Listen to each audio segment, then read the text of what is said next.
Story zone, তোমার অনুভূতিদের খুঁজে নাও এখানেই। দাঁতে দাঁত চেপে শরীরের সর্বশক্তি দিয়ে হাঁটু উঁচু করে সে আঘাত হানল উপরে চড়াও হওয়া লোকটার দুর্বল জায়গা বরাবর। একটা অদ্ভুত ধ্বনি নির্গত করে সে লুটিয়ে পড়ল মেঝেতে। দুই হাতে ক্ষতস্থান চেপে ধরে বাইন মাছের মতো গড়াগড়ি দিতে আরম্ভ করলো মেঝেতে। দ্রুত উঠতে চাইল রোজা, কিন্তু এবার তাকে আঁকড়ে ধরল অপরজন। সে পিস্তল বের করতে করতে রোজা উভয় হাত বাড়িয়ে দূরে পড়ে থাকা নিজের ব্যাগ টেনে আনলো নিজের দিকে। ছুরিটা বের করে নিল ক্ষিপ্র গতিতে। অপরদিকে লোকটি নিজের পিস্তলে ম্যাগজিন ভরছে, মাত্রই আবিষ্কার করছে আগের ম্যাগজিনে বুলেট ছিল না। বিরক্তি এবং ক্ষোভে চেহারা কুঞ্চিত হয়ে রয়েছে। মিনমিন করে অশ্রাব্য শব্দে এসব খারাপ কথা নিজেকে বলে চলেছে। রোজা এক মুহূর্ত নিজের হাতের ছুরি এবং অতঃপর লোকটার দ্রুত হাতের দিকে তাকালো। পিস্তল প্রস্তুত প্রায়। জীবনে কোনোদিন কাউকে গুরুতর আঘাত করেনি রোজা। হাত কাঁপতে থাকলো। একজন মানুষ হয়ে অপর একজন মানুষকে কিভাবে আক্রমণ করবে সে? এতটা নিষ্ঠুর হওয়া কি সম্ভব? সম্ভব রোজা, নিষ্ঠুর হও। নিজের আপনজনকে রক্ষায় নিষ্ঠুর হও। বাক্যটি ধ্বনিত হলো হৃদয়ে। কোনো উপায় নেই, আত্মরক্ষার্থে সে বাধ্য। কি লাভ এই মনুষ্যত্ববোধ হৃদয়ে পুষে যদি তা সর্বস্ব লুটে নেয়? তাছাড়া এরা মানুষ নয়, জানোয়ার। জানোয়ারকে খতম করতে যদি জানোয়ার হওয়ার প্রয়োজন হয়, তাই না হয় সে হলো। কতদিন থাকবে লুকিয়ে অন্য কারোর উপর নির্ভর করে? প্রতিরোধ তাকে করতেই হবে। ছুরির হাতলে চেপে বসল রোজার হাঙুল। দৃঢ় চেতনায় চেহারা উদ্ভাসিত হয়ে উঠল। লোকটি সেফটি লক খুলছে। বর্তমানে শুধু অস্ফুট শব্দ করে অত্যন্ত দ্রুত গতিতে রোজার হাতের ছুরিটি গেঁথে গেল কাঁধ বরাবর। ছিটকে উঠল রক্ত। একেবারে থামল না রোজা। শক্তি প্রয়োগ করে দ্বিতীয়বার ছুরিটি চালালো পেট বরাবর। মুহূর্তেই রক্ত ফিনকি দিয়ে উঠে রোজার হাত রাঙিয়ে তুলল। গেঁথে যাওয়া ছুরিটা এবার আর টেনে বের করতে পারল না রোজা। দৃশ্যটি শরীরকে নাড়িয়ে দিয়েছে যেন। গলিয়ে উঠছে গা, চক্কর দিচ্ছে মাথা। লোকটি মেঝেতে লুটিয়ে পড়তেই হাতের ভরে পিছনে সরে গেল রোজা। নিজের হৃদস্পন্দন সে আর অনুভবে সক্ষম নয়। দৃষ্টির সামনে সব কিছু এক ভয়াল দুঃস্বপ্ন মনে হচ্ছে, কিন্তু এটি দুঃস্বপ্নের সময় নয়। উঠতে চাইল রোজা। শক্তি হারিয়ে পরপর দুইবার পুনরায় বসে পড়ল মেঝেতে, তবুও হাল ছাড়ল না। উঠে সিঁড়ির দিকে ছুটল পুনরায়। ঠিক তখনই একেবারে মাথার কাছে কানের পাশ দিয়ে সাই করে কিছু একটা ছুটে গেল। একটি শীষ বাজানোর মতন শব্দ শুনল রোজা। পরক্ষণেই লক্ষ্য করল দেওয়াল ফুটো করে গেঁথে রয়েছে বুলেট। এক ঝটকায় পিছনে চাইল সে। ঠিক প্রবেশ পথের কাচের দরজার সামনে কালো পোশাক পরিহিত 5 জনের একটি দল, সকলেই সশস্ত্র। একজনের উত্তোলিত হাতের লম্বাটে নল সম্বলিত রিভলভার থেকে ধোঁয়া নির্গত হচ্ছে। অপর একজন হাতটি নামিয়ে দিয়ে কঠোর কণ্ঠে জানালো, উই নিড হার অ্যালাইভ। নিজের জায়গায় জমে গেল রোজা। এতগুলো পুরুষ মানুষের সঙ্গে সে কিছুতেই পেরে উঠবে না, কিন্তু বর্তমানে মোকাবেলা ব্যতীত কি ভিন্ন কোনো উপায় রয়েছে? দলটি এগিয়ে আসতে আরম্ভ করলো। রোজা তখনও নিজের জায়গায় দাঁড়িয়ে রয়েছে। মস্তিষ্কে বইছে চিন্তার ঝড়। সে দৌড়ানোর চেষ্টা করলো, নির্ঘাত পায়ে গুলি করবে, তাই বর্তমানে নড়াচড়া হতে বিরত থাকলো সে। দলটির নেতা গোছের মানুষটি এগিয়ে এসেই রোজার বাহু ধরে ফেললো শক্ত করে, টেনে তাকে নামিয়ে আনলো সিঁড়ি থেকে। এরপর ঠেলে দিল সামনে। চুপচাপ সামনে হাঁট। একজন রোজার হাত পিছমোড়া করে বেঁধে দিল। মেঝেতে পড়ে থাকা দুইজনকে বাকিটা তুলে নেওয়ার চেষ্টা করছে। রোজা ধীরে ধীরে এগোচ্ছে। গতি কমে আসলেই পিছন থেকে ধাক্কা খেতে হচ্ছে। এক মুহূর্ত ভাবল রোজা, উভয় হাতের মুঠো শক্ত করে যেন শক্তি সঞ্চয় করলো নিজের হৃদয়ে। তারপর অতর্কিতে ঘুরে গিয়ে তাকে ধাক্কা দেওয়া লোকটার তল পেট বরাবর লাথি হাঁকিয়ে দিল। হাত বাঁধা থাকায় সামনে ঝুঁকে প্রচণ্ড শক্তিতে আছড়ে পড়ল উপরে। উভয় পড়ে গেল মেঝেতে। উবু হয়ে রোজা ওঠার চেষ্টা করলেই ছুটে এলো দুজন। একজন চুলের গোছা টেনে ধরলো সহসাই। যন্ত্রণায় কোকিয়ে উঠল রোজা। মুহূর্তেই তাকে সে আছড়ে ফেললো দেওয়ালে। কপাল ঠুকে তৎক্ষণাৎ উষ্ণ রক্ত গড়াতে থাকলো রোজার মাথা বেয়ে গাল পর্যন্ত। শালির তেজ কম না। সমস্ত শরীরে ঝনঝনে ব্যথা সহ্য করতে না পেরেই পুনরায় একজন ঘাড় চেপে ধরল, সজোরে চেপে ধরল দেওয়ালে। জিহ্বায় রক্তের স্বাদ টের পেয়ে গেল রোজা। ঠোঁটের অবস্থা বেগতিক, নিঃশ্বাস নেওয়া অসম্ভব।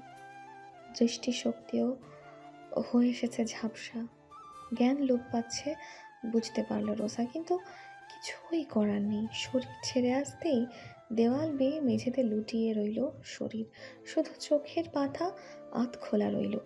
অস্বচ্ছ দৃশ্য ভাসছে সম্মুখে। মেরে ফেললি নাকি? আরে না, বেঁচে আছে। মাইয়া মানুষ এত সহজে মরে না, কই মাছের জানো গো। লোকগুলো একত্রিত হয়ে এক মুহূর্ত কি যেন আলাপ করলো। শ্রবণ ইন্দ্রিয় নিষ্ক্রিয় হয়ে পড়ায় কিছুই শুনতে সক্ষম হলো না রোজা। কানে শুধু একটি অদ্ভুতুরের সঙ্গীত বেজে চলেছে। সবাইকে নিজের দিকে এগোতে লক্ষ্য করলো সে। এই বুঝি রোজার সমাপ্তি? চোখের পাতা বুঝে আসতে চাইলেও জোরপূর্বক তা খোলা রাখলো রোজা। রক্তে মাখামাখি অবয়বে চেয়ে থাকলো নিজের ঘাতকদের উদ্দেশ্যে। এক্ষুনি একে। একজন কিছু উচ্চারণ করতে যাচ্ছিল, কিন্তু অতর্কিত হওয়ায় ভাসমান অবস্থায় বন বন করে ঘুরতে ঘুরতে কিছু একটা দ্রুত গতিতে ছুটে এলো। এসেই সজোরে আঘাত হানল মাথা বরাবর। মাথা চেপে ধরে মুহূর্তেই মেঝেতে বসে পড়ল সে। বাকি সকলে হতচকিত হয়ে পড়ল। বিস্মিত হয়ে খেয়াল করলো মেঝেতে পড়ে থাকা ধাতব জিনিসটি। একজোড়া লোহার নলের মতন অংশ সিলভার শিকল দ্বারা সংযুক্ত। রক্তের দাগ লেগে রয়েছে ধাতব অংশে। নানচাক্স। প্রত্যেকের দৃষ্টি মুহূর্তেই ঘুরে গেল পাশে। রোজাও অনুসরণ করলো তাদের দৃষ্টি। চোখের সামনের দৃশ্য সে ঠিক বিশ্বাস করে উঠতে পারল না। হসপিটালের প্রবেশের কাছের দরজার সামনে দাঁড়িয়ে আছে আসমান। যথারীতি কালো ওভারসাইজ টি শার্ট এবং প্যান্ট পটে আবৃত সম্পূর্ণ অবয়ব। মাথায় একটি ক্যাপ, মুখে মাস্ক, ফিঙ্গারলেস গ্লাভস পরিহিত, হাতে ঝুলছে অপর একটি নানচ্যাক্স, যেটার অপর প্রান্ত মেঝেতে গিয়ে ঠেকেছে। নয়নজোড়া অশুভ এক দীপ্তিতে জল করছে। হিংস্র পশুর ন্যায় ধীর গতিতে অগ্রসর হলো আসমান। কোনো তাড়া নেই, নেই কোনো পরোয়া। একজন সশস্ত্র ব্যক্তিও নিটল অস্তিত্বে চির ধরাতে ব্যর্থ। এগিয়ে আসছে সে মৃত্যুদূত হয়ে। নানচাক্সের ধাতব প্রান্তটি মেঝেতে ঘর্ষণের শব্দ তুলছে। ভিন পতন নীরবতায় তা ছড়িয়ে দিচ্ছে অশরীরী এক আতঙ্ক। উপস্থিত সকলে দৃশ্যপটে অপর এক শিকারী সত্তার আগমনে হতবিহ্বল হয়ে পড়েছে। নিজেদের জায়গায় নড়তেই ভীতি অনুভূত হচ্ছে, যেন সম্মুখে বর্বর জন্তু অবস্থান করছে। সামান্যতম নড়চড় করলেই ঝাঁপিয়ে পড়বে। এমনি এক পরাবাস্তব আতঙ্ক শৃঙ্খলের মতন আবদ্ধ করে ফেলছে তাদের, যার দরুন অস্ত্র থাকা সত্ত্বেও স্থির হয়ে পড়েছে। আসমান এগিয়ে কিছুক্ষণ আগে ছুঁড়ে দেওয়া দ্বিতীয় নানচাক্সটি তুলে নিল। দুই হাতে বর্তমানে দুইটি নানচাক্স। শিকারী দৃষ্টিতে সে তাকিয়ে আছে লোকগুলোর দিকে। পরক্ষণেই নজর নামিয়ে মেঝেতে পড়ে থাকা ক্ষতপূর্ণ রোজার দিকে এক পলক চাইল সে। উঠুন। আসমানের কণ্ঠে ধ্বনিত হলো আদেশ। উপেক্ষা করতে পারল না রোজা। ধীরে ধীরে নিজেকে টেনে তুলল, হেলান দিল দেওয়ালে। অতঃপর ভারী নিঃশ্বাস ফেলতে ফেলতে তাকালো আসমানের দিকে। কে তুই? এতক্ষণে যেন হুঁশ ফিরেছে ঘাতক দলটির। প্রশ্নের উত্তর করার কোনো লক্ষণ প্রদর্শন করল না আসমান। দৃষ্টি নিবদ্ধ রোজার অবয়বে। রিভলভার উত্তোলন করলো একজন তাকে লক্ষ্য করে। ফিরেও চাইল না আসমান। রোজা অস্পষ্ট দৃষ্টিতেও খেয়াল করলো ফিঙ্গারলেস গ্লাভসের আড়ালে আঙুলগুলো নানচাক্সে চেপে বসেছে। পরবর্তী ঘটনাসমূহ এত দ্রুত ঘটল যে রোজা আহত শরীরে ঠিক মিলিয়ে উঠতে পারল না সকল কিছু। আসমানের নানচাক্সের আঘাতে ছিটকে গেল রিভলভার। ভারী বুটের লাথিতে কয়েক ইঞ্চি ভেসে দূরে মেঝেতে আছড়ে পড়ল একজন। অপর একজন নিজের অস্ত্র প্রয়োগ করার পূর্বেই নানচাক্সের শিকল জড়িয়ে গেল কণ্ঠে। হ্যাচকা টানে লুটিয়ে পড়ল সে। হাঁটুতে সজোরে আঘাতে কটকট শব্দ হলো। ভেঙেই গিয়েছে হাড়গোড়। এবার এক এক করে নয়, বরং সকলে একত্রে এগুলো আসমানকে উদ্দেশ্য করে। রোজা নিজের কান চেপে ধরে শুধু চেয়ে রইল। সামনেই সৃষ্টি হলো কুরুক্ষেত্র। নানচাক্স আলটিমেট ফিগার 8 টেকনিক প্রয়োগ করলো আসমান। শরীর নমনীয় হয়ে হাওয়ার মাঝেই ভেসে চলল। হাতের উভয় ন্যানচাক্স একত্রিত হয়ে ঘূর্ণির ন্যায় ঘোরাতে ঘোরাতে সেকেন্ডের মাঝে অবস্থান পরিবর্তন করতে থাকলো আসমান। ব্যাপারটা কাজ করলো অনেকটা ধারালো ব্লেডের মতো। যেই আশেপাশে ঘেঁষার চেষ্টা করলো সেই ন্যানচাক্সে ধরাশায়ী হতে বাধ্য হলো। মুহূর্তের মধ্যেই পিস্তল কিংবা ছুরি এমন ধরনের অস্ত্র ছাড়াই হসপিটালের সম্পূর্ণ মেঝে রক্ত সমুদ্রে রাঙিয়ে তুলল আসমান। যেন কোনো নৃত্যশিল্পী রক্তিম বর্ণের আবহে ফুটিয়ে তুলছে এমন কারুকার্য। রিভলভার ব্যবহারের সুযোগই পাচ্ছে না শত্রুপক্ষ। তাদের এতটাই বিক্ষিপ্ত এবং বিহবল করে তুলেছে আসমান যে ছন্ন ছাড়া হয়ে পড়েছে সকলে। রোজা শুধু ফ্যালফ্যাল করে চেয়ে দেখল। আসমানের হিসাবি পদক্ষেপ এবং জোরালো আঘাত লক্ষ্য করে উপলব্ধি করা সম্ভব যে সে এক্ষেত্রে যথাযথ প্রশিক্ষিত। শত প্রচেষ্টার পরেও দ্রুত গতির সঙ্গে পেরে উঠল না কেউই। একে একে লুটিয়ে পড়তে থাকলো ন্যানচ্যাক্সের আঘাতে ক্ষত বিক্ষত শরীরে। কেউ কেউ মেঝেতে, কেউ কেউ রিসেপশন ডেস্কের উপর, কেউ বা ওয়েটিং চেয়ারের উপর। মেঝেতে পড়ে কাতরাতে থাকা একজনকে রিভলভার তুলতে খেয়াল করল রোজা। আসমান দুজনের সঙ্গে ব্যস্ত। পিছনে নজর দেওয়ার অবকাশ নেই। শরীর হেলিয়ে হাঁটু ব্যবহার করে এগুলো রোজা। হাত বাঁধা থাকায় চিন্তা ভাবনা না করে নিজের পা দিয়েই রোজা আঘাত করল লোকটার মাথা বরাবর। মুহূর্তেই নিষ্ক্রিয় হয়ে এলো শরীর, বন্ধ হয়ে এলো চোখের পাতা, ঝুলে পড়ল রিভলভার উত্তোলিত হাত। আসমান পিছনে তাকিয়ে দৃশ্যটি খেয়াল করলো। তারপর একজনের রিভলভার কেড়ে নিয়ে একে একে লুটিয়ে থাকা প্রত্যেকের কপালে লক্ষ্য করে ছুটতে লাগলো এক একটি বুলেট। মৃত্যু নিশ্চিতকরণ। সাইলেন্সার যুক্ত থাকায় গুলির শব্দ হলো না, শুধু ফিনকি দিয়ে ছুটল রক্তের বন্যা। বর্বর দৃশ্যটি উপলব্ধি করতে না পেরে শক্তভাবে চোখ বুজে থাকলো রোজা। দীর্ঘ সময় অতিবাহিত হওয়ার পর যখন রোজা চোখ ফেলে তাকালো, তখন এতক্ষণ ধরে চলা তাণ্ডব লীলার পরবর্তী অবস্থা ভেসে উঠল সামনে। সম্পূর্ণ গ্রাউন্ড ফ্লোর যেন ঘূর্ণিঝড় বয়ে যাওয়া কোনো অভাগী স্থান। চেয়ার উল্টে পড়ে আছে, ডেস্ক তছনছ, দেওয়ালে দেওয়ালে রক্তচিত্র। মেঝের কথা আর বলার প্রয়োজন নেই। রক্তিম প্রবাহে ভাসমান প্রাণহীন নিথর দেহসমূহ যেন হিংস্র হায়নার দল আক্রমণ করে নিঃশেষ করে দিয়েছে গোটা একটি গ্রাম। নৃশংস দৃশ্যের বেশিক্ষণ তাকিয়ে থাকা যায় না, মুখটা কেমন ধরে আসে। এই বিভীষিকার একটিমাত্র কারিগর মেঝের মাঝখানে দাঁড়িয়ে হাঁপাচ্ছে। এই প্রথম আসমানকে কিছুটা ক্লান্ত হতে খেয়াল করল রোজা। চুলে হাত চালিয়ে নিজেকে প্রশান্ত করার চেষ্টায় লিপ্ত সে। হাতের রক্তস্নাত মারণাস্ত্র ন্যানচ্যাক্স দুটি বর্তমানে পায়ের কাছে গড়াগড়ি খাচ্ছে। নিঃশব্দ রইল রোজা। বুঝতে পারল না কিছু বলবে কিংবা করবে কিনা। আসমান জীবন রক্ষা করেছে গোটা সাথে প্রাণের বিনিময়ে। রোজা অনুধাবন করতে ব্যর্থ সে ঠিক স্বস্তি বোধ করবে নাকি বিষাদ অনুভব করবে। অবশেষে আসমানের দৃষ্টি আপতিত হলো রোজার উপর। এগিয়ে এলো সে। বিনা কারণেই সংকুচিত হয়ে গেল রোজা। নিকটে পৌঁছে আসমান তীক্ষ্ণ দৃষ্টিতে তাকালো বরাবর চোখের দিকে। না চাইতেও রোজা শিউরে উঠল। আসমানের দৃষ্টি যেন অন্তর ভেদ করে যাচ্ছে।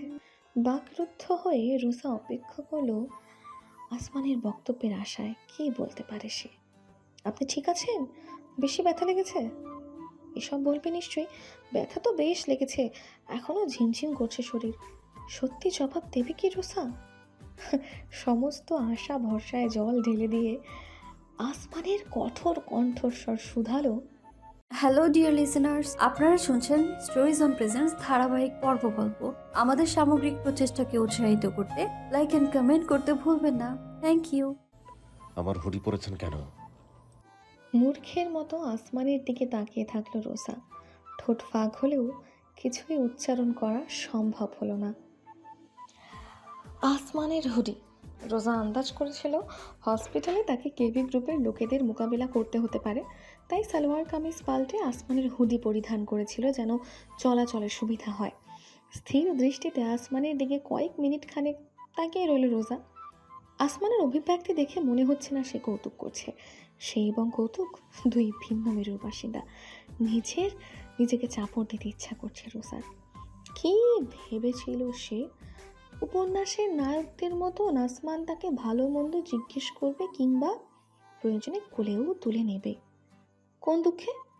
কি ঠেকা পড়েছে আসমানের? রোজা কি সেই উপন্যাসের নায়িকা কিংবা সৌন্দর্যের দেবী আফ্রোদিতি? তাই বলে এভাবে হুডির কথা জিজ্ঞেস করতে হবে? নায়িকা কিংবা দেবী না হলেও অন্তত একজন সাধারণ মানুষ তো। রোজা নিজেও বলতে পারবে না শরীরে কোন শক্ত ভর করলো। উভয় হাত বাঁধা থাকায় সে সামনে ঝুঁকল। আসমান মাথা কাঁধ করে প্রতিক্রিয়া লক্ষ্য করছিল। সুযোগ বুঝে রোজা সজোরে আসমানের কপালে নিজের কপাল ঠুকে দিল। উবু হয়ে বসে থাকায় আসমান ভারসাম্য হারিয়ে ধপ করে পড়ল মেঝেতে। বাম হাতে চেপে ধরল নিজের কপাল। অনুভূতিশূন্য দৃষ্টিতে বর্তমানে ভাসছে এক বিস্ময়। What was that for? শুক্রিয়া করুন, হাত মুক্ত নেই, থাকলে চড় দিতাম একদম।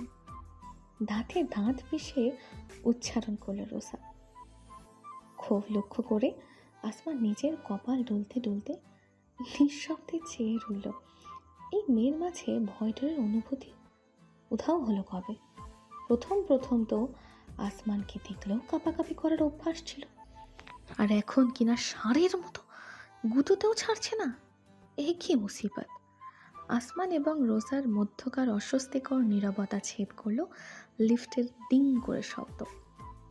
উভয়ই নজর ঘুরিয়ে তাকালো।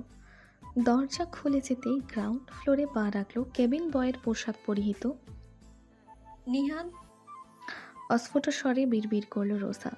কয়েকবার চোখ পিটপিট করলো ভালোভাবে পর্যবেক্ষণের উদ্দেশ্যে। হ্যাঁ, নিহাদি, কোনো পার্থক্য নেই।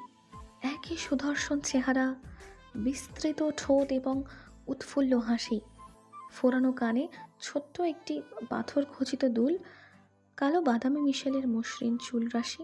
শুধুমাত্র বাইক স্যুটের পরিবর্তে পরিধানে রয়েছে হোম কেয়ার হসপিটালের কেবিন বয়ের শুভ্র বর্ণের ইউনিফর্ম। লিফট থেকে বেরিয়েই চারিদিকের ধ্বংসযজ্ঞ খেয়াল করে নিহাদের ঠোঁটে তির্যক হাসির উৎপত্তি ঘটল। মৃতদেহ ডিঙিয়ে এগোতে এগোতে সে বলল, এভরিথিং ক্লিয়ার। সিসিটিভি রুমে সবাই ফিনিশ, ফুটেজও ডিলিট, আর গ্র্যান্ডপা ইজ স্লিপিং পিসফুলি। কাকে রিপোর্ট প্রদান করছে সে? কি অদ্ভুত! বিস্ফোরিত দৃষ্টিতে আসমানের দিকে তাকালো রোসা। এই বান্দা কি নিহাদকেও জড়িয়েছে এসবের মাঝে? আসমান অবশ্য রোসার দিকে চেয়ে নেই, দৃষ্টি এগিয়ে আসতে থাকা নিহাদের উপর আবদ্ধ। ডক্টর ওয়াসিম আহমেদ তো বর্তমানে ঠিক আছেন। শেষ বাক্যটি উচ্চারণ করে আসমানের সামনে এসে থামল নিহাদ। আসমান উঠে দাঁড়ালো, মৃদু কণ্ঠে ব্যক্ত করল, গুড ওয়ার্ক। বিস্তর হাসল নিহাদ। দুই আঙুলে আসমানের উদ্দেশ্যে স্যালিউট ঠুকে পরক্ষণে মেঝেতে বসে থাকা হতবাক রোজার দিকে তাকালো সে। ভ্রুজোড়া উঁচু হয়ে উঠল কৌতুকের ভঙ্গিতে। জিহ্বা দাঁতে ঠেকিয়ে চুপ চুপ শব্দ করে আফসোসের সাথে সে বলল, ও পুর থিং। তেতে উঠল রোজা। জিভ বের করে তাকে ভেঙিয়ে হাসতে হাসতে হাতের দড়ি খুলতে আরম্ভ করলো নিহাদ। আসমান চারিপাশে একবার নজর বুলিয়ে কাঁধের উপর দিয়ে পিছনে তাকিয়ে হঠাৎ বিড়বিড় করলো, ডোন্ট প্রভোক, শি বাইটস। আনমনে নিজের কপালে আঙুল বোলালো আসমান। নিজের কপালে কোমল স্পর্শে নিদ্রাভঙ্গ হলো ইউনুস রহমানের। অতি যত্ন এবং ভালোবাসার মিশ্রিত এই স্পর্শ অনুভবে মোটেও বেগ পোহাতে হলো না। মিটমিট করে চোখ মেলে চাইলেন তিনি। নিজের উপর ঝুঁকে থাকতে দেখলেন হাস্যোজ্জ্বল মায়াবী চেহারাটি। শুষ্ক ঠোঁটে মুহূর্তেই প্রস্ফুটিত হলো হাসির পুষ্পধারা। চড়ুই, নিজের দাদুর কপালে ঠোঁট ছোঁয়ালো রোজা। বিড়বিড় করলো, কেমন আছো দাদু? খুব ভালো। তোমার কপালে কি হয়েছে? চিন্তিত হয়ে শুধালেন ইউনুস। তাতে নিজের কপালে ব্যান্ডেজ ছুঁয়ে রোজা বিস্তর হেসে জানালো, চিন্তা করো না দাদু, তেমন কিছু নয়। ওই বাথরুমে পা পিছলে পড়ে গিয়েছিলাম। দেখে শুনে চলতে পারো না? বেশি ব্যথা পেয়েছো দেখি? না দাদু, একদমই না, হালকা একটু ছুঁয়ে গেছে জাস্ট। আমি একদম ঠিক আছি। একটি দীর্ঘশ্বাস ফেললেন ইউনুস।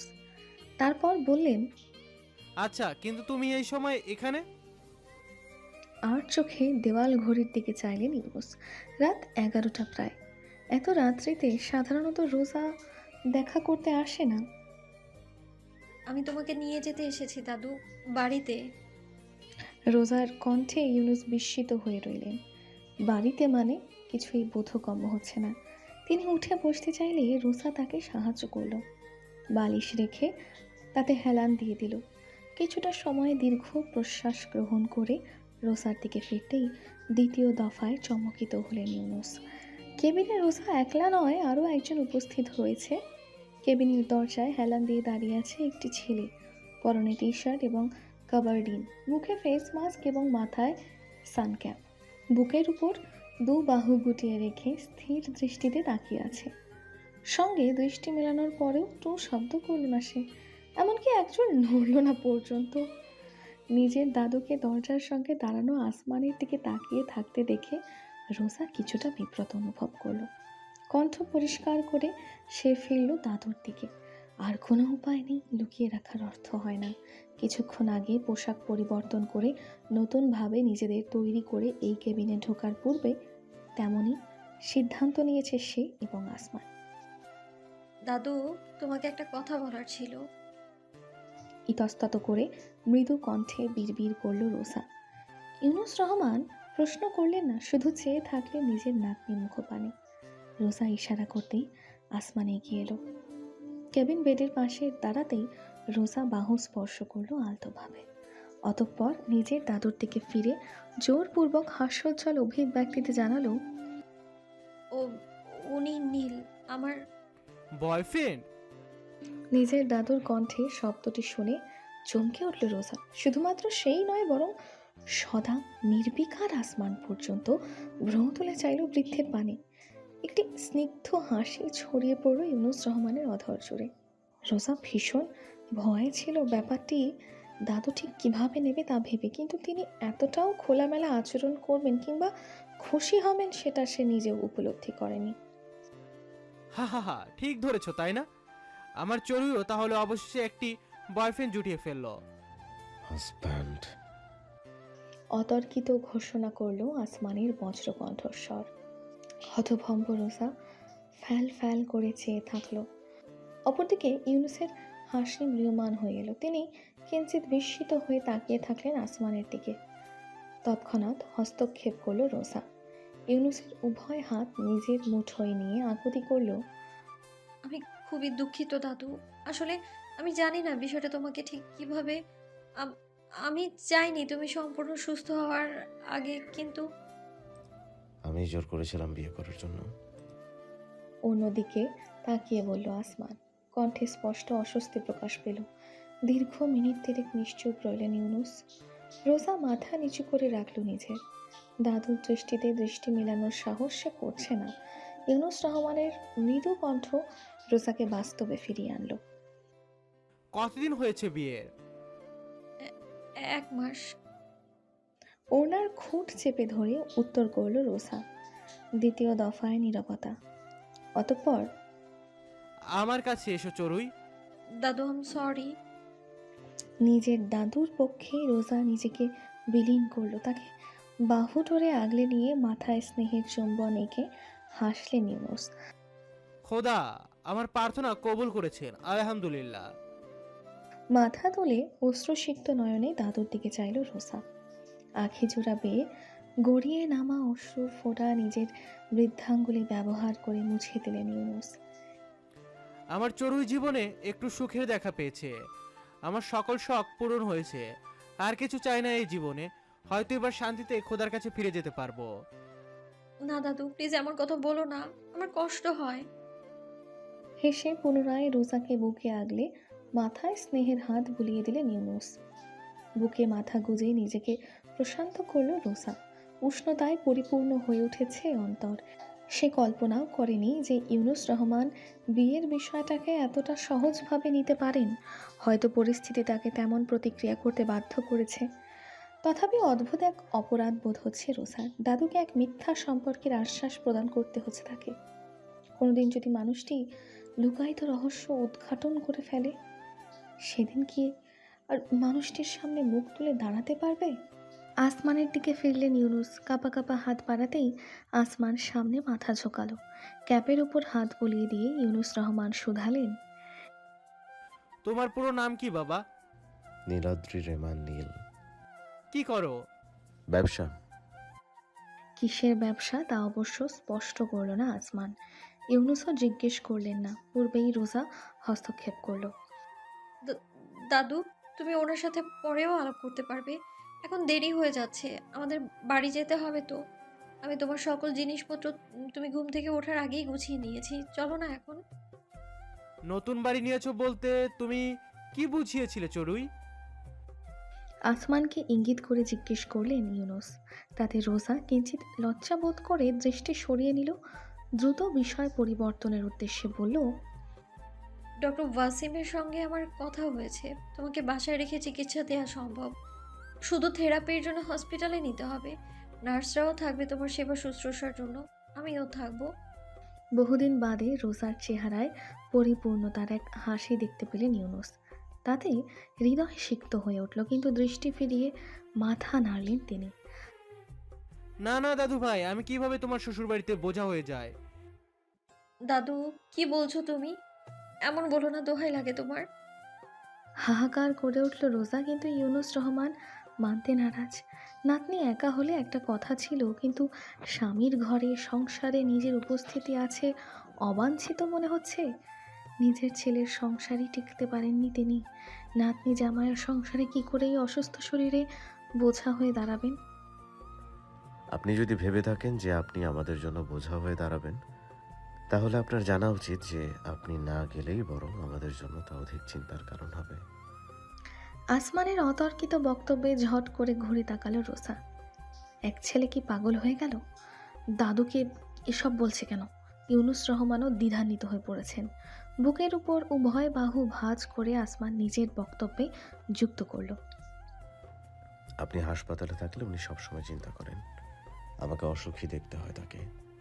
আমি তা চাই না। আমার মনে হয় না আপনার নাতনিকে সুখী করার জন্য এর চেয়ে ভালো কোনো উপায় আছে। আসমান একটি কথাও সত্যি বলেনি। জানা সত্ত্বেও রোসা অনুভব করলো হৃদস্পন্দন গতি পরিবর্তন করেছে। কেমন লয় তাল সহযোগে স্পন্দিত হচ্ছে। এক অদ্ভুত মাধুর্য অনুভূত হচ্ছে অন্তরে। একটি ঢোক গিলে ঠোঁটে ঠোঁট চেপে রইল রোসা। অবাধ্য হৃদয়কে সান্ত্বনা দিতে চেষ্টা করলো। ইউনুস রহমান দীর্ঘ এক মুহূর্ত জুড়ে তাকিয়ে থাকলেন আসমানের দিকে। এই ছেলে দেখা পুরুষ মানুষদের থেকে কিছুটা ভিন্ন। অন্য কেউ হলে হয়তো তাকে বলতো, আপনার নিজের বাড়ি মনে করেই থাকবেন, আমি আপনার সকল দায়িত্ব পালন করব। এই ধরনের মুখে মধু এবং অন্তরে বিষ মিশ্রিত কথাবার্তা। কিন্তু এই ছেলেটি তা করেনি। সে একবারও বলেনি যে সে ভরণ পোষণের দায়িত্ব নেবে বা সব কিছু করবে এমন কিছু। এই ছেলে তাকে স্ত্রীর সুখের জন্য অনুরোধ করেছে। স্বার্থ রয়েছে, সে চায় স্ত্রী ভালো থাকুক, সেই প্রয়োজনে সে যে কোনো কিছু করতে প্রস্তুত। ব্যাপারটি সততার প্রকাশ ঘটাচ্ছে। কোনো ঘোরালো পেঁচানো বক্তব্য সে রাখেনি। অদ্ভুত এক রহস্যের অস্তিত্ব তিনি টের পাচ্ছেন, যা অবস্থান করছে এই ছেলের অবয়ব থেকে আরম্ভ করে অন্তর পর্যন্ত। ঠিক আছে। দাদু, ইউনুস রহমান আস্তে করে জবাব দিতেই রোজা তাকে জড়িয়ে ধরল শক্ত করে। মৃদু হাসলেন ইউনুস। যদিও এত রাতে হঠাৎ রোজা আর স্বামীর আগমন এখন তাকে নিয়ে যাওয়ার বায়না, তিনি অবাক হয়েছেন। তবুও নাতনির প্রতি দৃঢ় আস্থা তাকে সকল প্রকার অশুভ চিন্তা থেকে বিরত থাকতে সাহায্য করলো। হ্যালো ডিয়ার লিসেনার্স, আপনারা শুনছেন স্টোরিজ অন প্রেজেন্স ধারাবাহিক পর্ব গল্প। আমাদের সামগ্রিক প্রচেষ্টাকে উৎসাহিত করতে লাইক অ্যান্ড কমেন্ট করতে ভুলবেন না। Thank you.